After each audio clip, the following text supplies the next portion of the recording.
Every blues song tells a story of grief and sadness and broken hearts.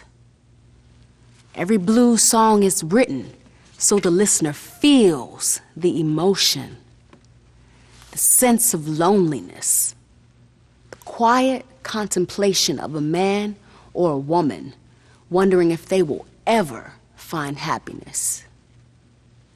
Jazz. It's like a fast break on the basketball court.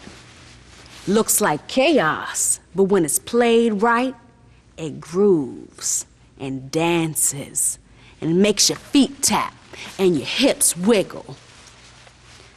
The voices that sing jazz and the blues must be flexible, must express emotion with crystal clarity, must groove with the music. Nobody, and I mean nobody, vocalized jazz and the blues with all the right moves better than Ella Fitzgerald.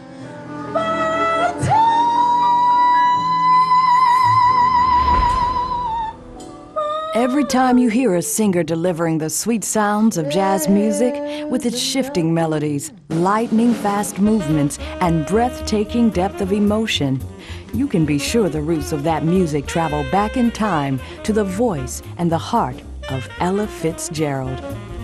For nearly 60 years, every note Ella delivered into a microphone took us into the hard-scrabble life of a teenager in Harlem.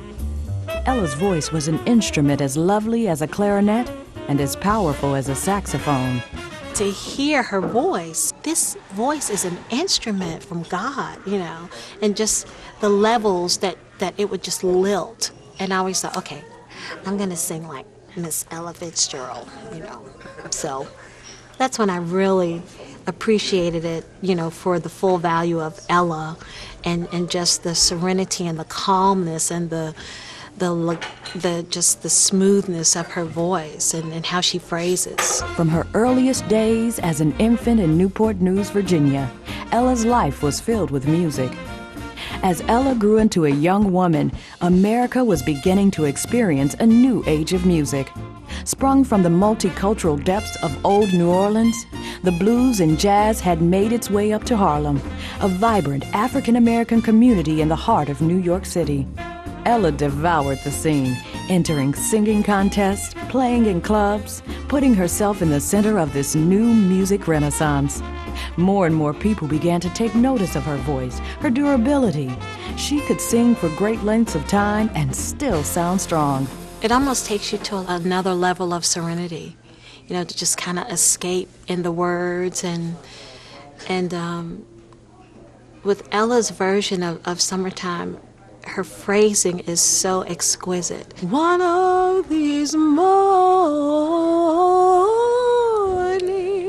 and her voice just soars, you know, and it's like you can just see this line, like this bird, this line just floating.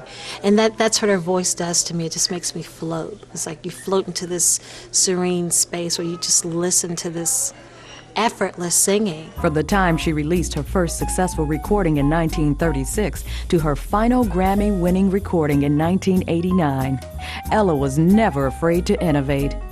She invented entire styles of music, composed best-selling songs, took jazz and blues to a higher level of sophistication, and ultimately transcended the culture of Harlem and the Black experience to earn the love and respect of all American audiences. In doing so, this humble girl from Newport News won 13 Grammy Awards, the 1979 Kennedy Center Award for Lifetime Achievement, and she won the National Medal of Arts from Presidents Jimmy Carter and Ronald Reagan.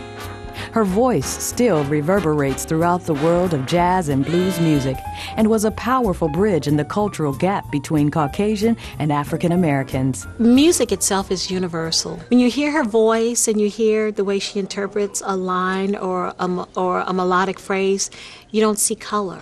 And I think that's, you know, what makes the music so universal, and that's what makes it bring people together, because it's just the beauty of this song. Ella Fitzgerald was not just a great voice. Like jazz and the blues, she was an American original.